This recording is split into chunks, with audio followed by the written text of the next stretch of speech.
So the casual Star Wars fan, when they hear the term Republic Commando, will think of these cardboard cutouts. I'm really not trying to sound pretentious here, but it kind of seems like a lot of Star Wars fans who praise things like The Bad Batch haven't experienced that much of the expanded universe like the novels. Like seriously, I believe they should adapt stories like Darth Plagueis and The Force Unleashed into stories that are more accessible to fans who want to experience these stories without being much of a gamer or a reader. Because the Clone Wars, for example, is not the best Star Wars content that ever existed.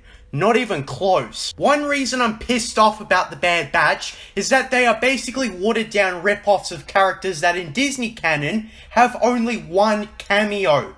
And that's in a show that wasn't even made by Disney. Of course, the cameo was just fan service, because any casual fan will see these chads and think, who in the fuck are these guys? And they'll probably think Dave Filoni was the one that created them, just for this one appearance. So I wanted to talk about one of the greatest Star Wars video games ever made.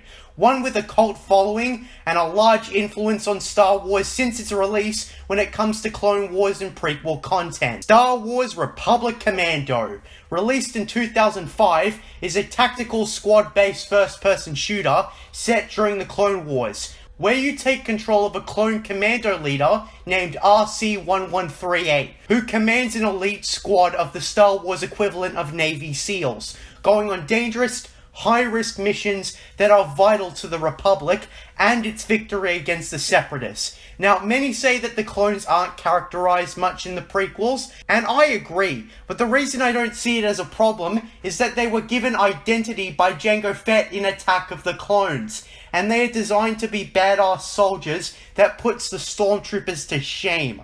One way you could look at it is that these are soldiers based off the same template, which doesn't make them seem the same when they go on to execute Order 66, where the Jedi who blindly trusted these clones are gunned down during a battle. Pretty dark. I don't think characterizing the clones wasn't done that much, because the clones in the prequels needed to be mostly compliant. Like, how I'm trying to explain it is that people complain that the clones wouldn't just gun down the Jedi that they fought hard with and demanded an explanation. But they don't consider that the clones were given little personality to make it believable that the clones would turn on the Jedi. For all we know, the clones hated the Jedi, and Cody only followed orders from Obi-Wan because it was ordered of him. And when Order 66 came along, Cody did not hesitate to order Kenobi's death. Clone characterization is something that should be up to something like expanded material. Like, people didn't catch on to the fact that the clones in the prequels have little independence, as they quite clearly state that they are reliant on command structures and hierarchies for the whole system to work. So the clones we see in the prequels are not independent thinkers. People didn't listen or pay attention, and this is why they all complained about it. All the prequel era content expands on what's in the films. It doesn't explain it. However, you are free to use the same argument against the sequels, because it's absolutely the case there. Well, anyways, I wanted to talk about Republic Commando, a game that needs more exposure, because I was super angry after the overblown reception of The Bad Batch, where these dumbass characters are getting the highlight as the Clone Commando squad, and right here, I'm saying that The Bad Batch are just lame asses. And the actual appreciation should go to the OGs that The Bad Batch were rip-offs of, Delta Squad. For any true positive The Bad Batch had, Delta Squad did it better. Remember how The Bad Batch had a young female clone tagging along with them? Yeah, Delta Squad didn't have that shit that grinded the story to a halt and made the whole thing kid-friendly. The Bad Batch are stereotypes with no depth behind that? Yeah, Delta Squad have distinguishable personalities that don't rely on cliches. Like, I could go on and on about how Delta Squad compared to The Bad Batch, and it's no competition. Delta Squad are the superior group. Now, what I'm going to do is critique Republic Commando and discuss the strengths of the game, and why it's absolutely worth playing in late 2021. When you boot up the game, you'll immediately notice the Warrior military soundtrack that was made for the game. Unlike the watered-down Bad Batch, Republic Commando embellishes its style. It's a military shooter that emphasizes the clones more than the Bad Batch ever did. Slave soldiers fighting for the Republic who dedicate their lives to protecting the Republic, whatever the cost. In the very first sequence of the game, this is all portrayed to us. The entire game, we experience the story from RC-1138's perspective, who from then on out, I'll refer to as Boss. We get what was described to us in Attack of the Clones from the clones' perspective. We were grown in a tank with one sole purpose: defend the Republic. Our whole lives we've been training to achieve this, as this is our only purpose. We learn everything we are required to learn, and we are given an elite rank, a Republic Commando, a unit designed for covert, dangerous missions. We train with our squad and are introduced to all of them. First, we've got Fixer, the tech specialist, Scorch, the demolitions expert who likes to blow shit up, and Sev, the fiercest fighter of the squad. Immediately in the first sequence, we learn everything that's to come. We spent our whole lives training for war, and now we're being deployed to Geonosis to assist the Jedi. The dialogue here is excellent. They add to the presentation, and I love how the music picks up. We're going to our first battle, the Battle of Geonosis, and we're going to do what we've been trained to do: defend the Republic. This is one of the few pre-Disney products without a title crawl, which is something I usually criticize, but given the tone of the game, it actually works here, given how everything is set up, given that this is closely tied to Attack of the Clones, plus the narrations by the Kaminoan sets up the story. We are sent to Geonosis, divided from the squad. We are given our first set of orders by the clone advisor. He informs us that our mission is to eliminate the Geonosian leader, Sun Fac, a minor character from Attack of the Clones. I remember reading in a character encyclopedia when I was like 8 or something that Sun Fac was, quote, killed by clone troopers during the Battle of Geonosis. Well, in Republic Commando, this small hole is filled, as I learnt that it was Delta Squad specifically that killed Sun Fac. The tutorial part is not as tedious as most games. We learn the basic controls and they never rip control away from you. To be honest, when it comes to the weapon selection, it's not that impressive, but it gets better and better as you are introduced to new weapons and equipment. But the start is great because of the casual clone banter, and sheds light on the clones during the battle, especially when we get our first proper introduction to Scorch, the jokester, the heart and soul of the team. Scorch is my favourite of the squad mates because he's just so damn fun to listen to. What I love about this game is that the squad can be utilised to its full advantage. Like, we can order the squad to do practically anything on a whim, set charges, target an enemy, form up, shit like that. Of course, we are introduced to Fixer next, who is the brains of the team, and probably the least interesting of the four, but the thing is, he's still got a lot of personality, unlike Tech. So anyways, another thing I love about this game are the designs. The Clone Commando armor is absolutely cool, and is what should have been sold as a toy instead of the Bad Batch. But the weapons are also unique and fully distinguishable, unlike the Bad Batch, who only have one specialty each. Delta Squad have been trained in all arts. That means that Fixer, for example, can set charges, just not as fast. A minor gripe I have is that you can't specifically select who you want to set charges or whatever, but it's mostly a non-issue. We've also got a night vision mode that allows you to see in the dark. Next level, we meet up with Sev, who does an air assassination on a bug, and we proceed to break the glass and hunt down Sun Fac. It's here where I should talk about the enemies. In the first stage of the game, we mostly get B-2 Battle Droids and standard Geonosians, and they are the standard enemies that are easy to take down. They're better in large groups than they are on their own, which it's fair to compare them to the grunts in Halo. But now we've got an enemy that are more akin to hunters or brutes, the B-2 Battle Droids. What you'll notice about this game are that designs have been beefed up, and it gives the game its own unique look, but it still manages to fall into looking like Star Wars, unlike some other Star Wars products. The B-2 Battle Droids are tough-ass enemies. Their main weakness are heavy weapons and electrical grenades that electrocute and stun enemies while draining their health. This is a strategy that took me a while to realize, so I appreciate the learning curve for not making it too easy. The difficulty is just right. As the game goes on, if you're reckless, you're probably gonna die, but you need your squad as much as your squad needs you. If you're taken down, it's not an automatic game over. Your squad can revive you, but you need to make sure they're around as well to revive you. And revival takes a while, so you have to think it out carefully on when and when not you do it. Anyways, with that being said, we assign Sev to snipe Sun Fac as he tries using his starfighter against us, and we end up killing Sun Fac as he crashes his starfighter. And I love the exchange in this game. Woohoo! Yeah! I love that smell! All I smell is burnt Geonosis. 3-8, my scanners show an explosion. That's affirmative. Subject terminated. You see, the way this game presents its story is quite impressive. There's only like 5 characters who have an actual role in this story, and this game manages to characterize the clones with 5 of them.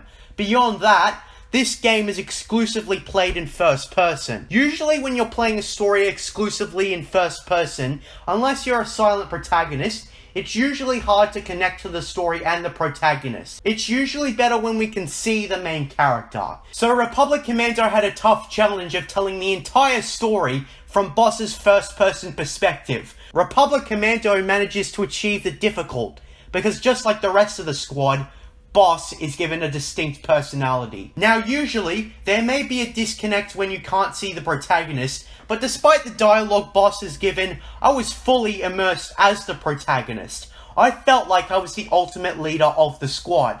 I think the reason for this is because the game gets the feelings it wants us to feel effectively.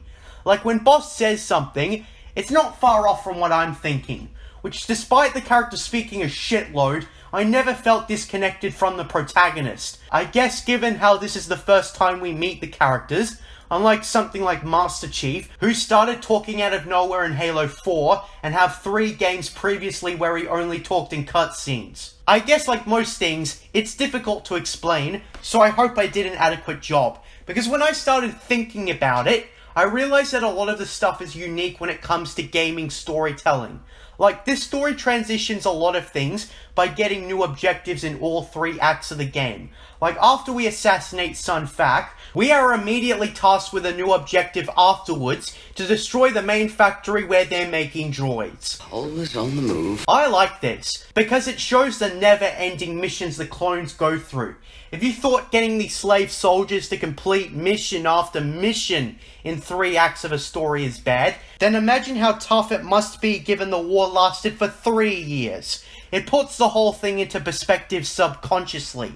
These soldiers are effective at what they do. They survived all 3 years of the war in active duty. On my first playthrough, I was kind of annoyed that there was only a change of scenery twice, but looking back, I think this was the right move. It shows how complicated Republic operations were, and how dragged out battles were. According to external material, a lot of the clone army was lost at the Battle of Geonosis, and seeing how long it takes to complete the first third of the game, yeah, I can believe that. The Jedi rushed the clones out into the front lines for a frontal assault with zero cover. Kind of like the original Halo game, this game paces out its reveal of new enemies and weapons perfectly, because each level, despite the similarities in design, are all quite different. The one thing that stays the same is that you are essentially pushing forward constantly.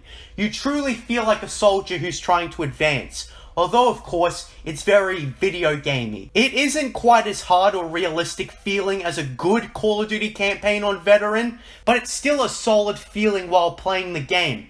When it comes to the story, the quality comes from the character interactions. This is most definitely a character-driven story. What's going on and why isn't the focus. Instead, it is the bonds between the elite clone commando squad. To anyone who thinks the Bad Batch are the textbook example of an individualistic clone squad, I implore you to go play this game, and then come back and slap yourself in the face for saying that. While the main squad follows character tropes, they are still brimming with life and personality. The Bad Batch, on the other hand, are solely defined by their stereotypical character traits. The reason why the Bad Batch should have been a video game is imagine how much it would have been if the 5 members of the Bad Batch actually conversed with each other. Republic Commando works because it was designed as a video game story.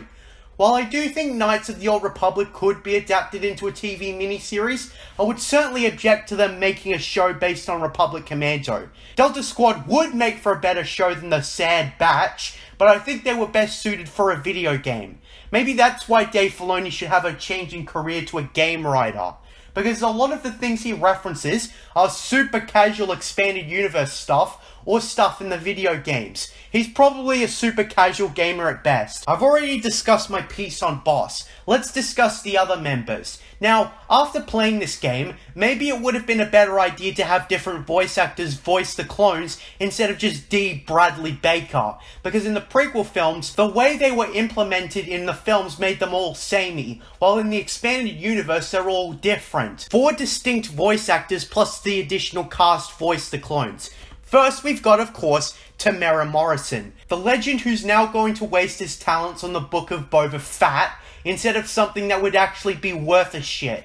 I praise the man to death. So let's look at the other voice actors. Raphael Savage, also known for voicing Cartho Nassi. Raphael is expressive, energetic, and delivers his lines with such comedic wit. And given the nature of Cartho Nassi in KOTOR, it shows that he has a wide acting range. And I've also heard him in Mass Effect. He should definitely return for the KOTOR remake. Then there's Andrew Chaiken, who voices Fixer. He's probably the most uninteresting of the 4 characters, but that's the same for his character. He still has a lot of charisma with the rest of the squad during banter. Then there's Jonathan Cook, who voices Sev. While Sev is the gruff, tough guy, I was still given the impression that Sev was a real person. Sev is not overtly arrogant or a one-man army, and that's what I like about him compared to, say, Wrecker, who is just a dumb brute. The rest of the cast are unimportant side characters, aside from maybe the clone advisor. Tom Kane voices some of the characters in this game, and it's a shame his stroke forced him to retire, but at least he isn't dead, I guess. I was a bit nervous when I heard about his stroke, because strokes can kill, and making tribute videos is not something I like doing, because, you know, they're talking about people who recently died. Anyways, enough with that morbid talk. Let's get back to the game. When it comes to the Geonosis stuff, it's very enjoyable. The objectives are simple and straightforward, and while there isn't much of a sandbox in levels like Halo for example, there's a lot to do. The first act has us participate in the Battle of Geonosis, ending us with getting the launch codes from the Separatist fleet. The final level of the first act has you escape a ship under a time limit. I used to be frustrated at this part, but looking back, it was actually a great challenge. While it certainly made for the hardest level in the game for me, it is quite challenging. Your strategy relies on quick thinking and using weapons effectively. What you come to realize soon enough is that the anti-armor ordnance is best used on super battle droids, who were more buff than they were in the films. The art style gives everything a slightly exaggerated yet beefier look. I love it. Moving on to the second act, where Trandoshan slavers have captured a Republic acclimator ship called the Prosecutor. The atmosphere at the start is really creepy. The music and ambience works wonders here as you uncover what happened to the ship. Soon after, you come across drilling droids and Trandoshan slavers. Trandoshan slavers are overweight, but they are pretty intimidating because of their animations and how they can bring out knives and charge at you. The atmosphere in the early levels is what I like. You start off with the rest of the squad cut off from you, so it is quite challenging because you can't afford to die because you won't be revived once you're down. What I adore about this part is that you are nervous and looking behind you constantly for enemies. On top of the mystery of why the Trandoshans want the ship, even though it isn't a planet, it is a pretty cool second act. The Trandoshans of all types are intimidating. We do have overpowered and unbalanced heavy enemies that can kill you in 2 seconds and literally have large amounts of health. But your reward for defeating them is that soon after, you finally regroup with your squad. We rescue both Sev and Scorch, and the familiar squad-based combat returns. While this may be a discussion for another day, this all does sort of remind me of Paragus in Knights of the Old Republic 2, because the atmosphere there is very similar. With that being said, the weapon selection also increases. We've got shotguns, heavy miniguns, assault rifles, and other weapons. I especially love the last part of the second act, where the Separatists show up, and we basically have to repel the attack. there's a lot of strategizing, as you have to decide which bombs to arm before the droids show up. A good player will be able to spread the paint around quickly and cut off all the hangars from the droid units effectively. When you get to the final hangar, our squad is on the defensive and we have to order an AT-TE to arrive and blow everything up. Then we have to arrive at the bridge and we basically have to push our way through and then slice 3 computers to use defensive weaponry against the Separatists. Then it's our last act, Kashyyyk. Given Kashyyyk was going to be featured in the upcoming Revenge of the Sith at the time, which goes to show how much better the prequel multimedia projects are than those of the sequel trilogy. Content that comes out in between movies are actually worth a shit and also are not required material, unlike the sequels. In my previous video, I discussed why the books tying into the prequels don't explain but expand on the prequels. So with that being said, Kashyyyk is awesome as a location. Our first objective is to rescue Tarful, a minor character from Revenge of the Sith, the Wookiee who was with Chewbacca when they escorted Yoda off the planet. Also, Kashyyyk was not mere fan service, it was showing us more of the Clone Wars, and it being the Wookiee homeworld, George decided to throw in Chewbacca because why not? Also, Kashyyyk showed us a lot about the Wookiees, and what their planet was like. It ain't no holiday special either. And free Tarful, but we also encounter General Grievous. I do feel there is a missed opportunity to have Delta Squad face off against the Kaleesh Warlord, but hey, we do get to face off against the Magna Guards. Magna Guards are one of the toughest enemies in the game, but they aren't unbalanced like the Trandoshan Heavy Troopers. Although they have large amounts of health, they are reasonably defeatable. We get all sorts of enemy types on Kashyyyk, the droids, the Trandoshans, and even the Geonosians at some point. We assist the Wookiees to hold the line on their planet, capping off with a part where we destroy a Separatist ship to halt the invasion of Kashyyyk. Each one of our squad mates gets on a turret and proceeds to destroy the Separatist capital ship, and the ending, and also the most memorable moment of the entire game, where we all regroup, but we get a comm from Sev, who is surrounded by hostiles, and we are forced to leave him as our orders override our desire to go back. Delta Squad makes the tough decision to leave Sev behind, and I felt it, buddy.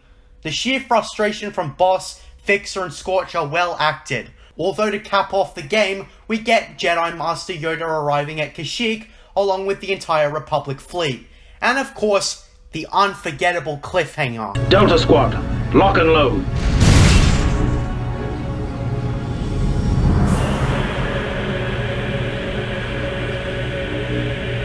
And of course, the kick-ass end credits song Clones by Ash. I can't play it here, but just look it up yourself. Already listened to the song before? Listen to it again. I order you. So that's Republic Commando, the cult classic Star Wars game. Now generally I only accept cliffhangers when a story is damn good. Otherwise, I hate it when movies or games or whatever make an inconclusive end. I like Terminator Salvation, but the line of dialogue they've thrown in at the end, explaining that the war is far from over, made me frustrated. What the hell happened next? I want to know! Same with Republic Commando. What happened next? What happened to Sev? Are we going back for Sev? We don't know, and that makes it annoying. Imperial Commando was planned at one point, but it was cancelled along with a bunch of other games when Jim Ward became president of LucasArts. And so, many Star Wars games were canned. So now it's up for Disney to make a sequel, and to be blunt, I don't trust them to. I mean, so far, they ripped off Delta Squad with the Bad Batch. That's not very inspiring. I have heard Scorch was in the Bad Batch, but he was in it without the rest of Delta Squad, which if that's true, it's a disgrace. They just threw him in without thinking about consistency. And I refuse to believe that Scorch would be separated from the rest of Delta Squad. Who the hell knows what happened to Sev in Disney canon? They'll probably copy-paste his fate if they ever redo Republic Commando. Except they're gonna have inhibitor chips and other crap from Dave Filoni's bullshit. But what I'm especially dreading is that Delta Squad in any new stories are going to have new fans thinking that they're rip-offs of the Bad Batch, when it's actually the opposite. People are gonna suck off the Bad Batch even when Season 2 comes out. and Delta Squad will be nothing but a footnote in Star Wars history. People will be more concerned with Crosshair's conflict with the Bad Batch, when what happened to Sev is infinitely more interesting and worth a shit. This goes to show people's lower standards in Star Wars. They come up with the worst ideas ever, and then roll with whatever makes them money. The Bad Batch leaving the Empire is fucking lazy and cookie cutter. In Imperial Commando, it was going to be the opposite. Boss, Fixer, and Scorch were going to be in the Empire as Imperial Commandos, and Sev was going to be the one opposing the Empire.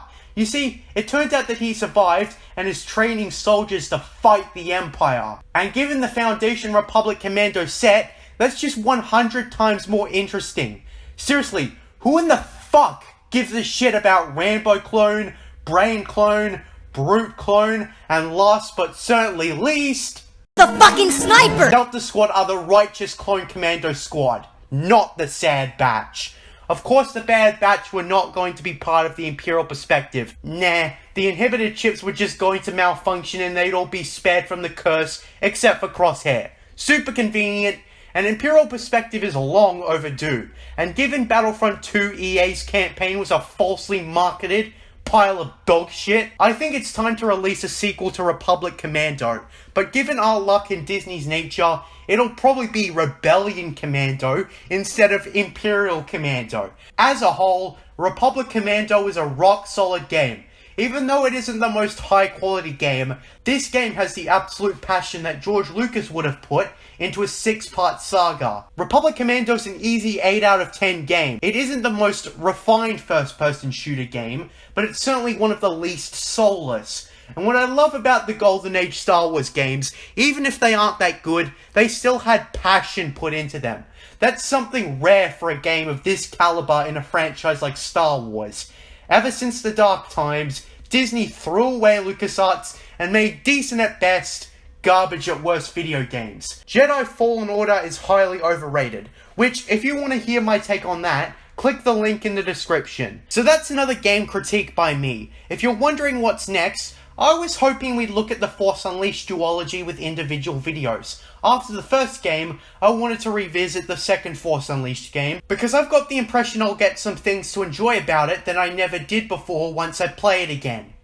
I'm JJ Plagiarisms, and until next time, what are stories about mystery boxes? We found you hiding, we found you lying, choking on the dirt and sand, your former glories and all your stories, dragged and washed with eager hands, but oh, your city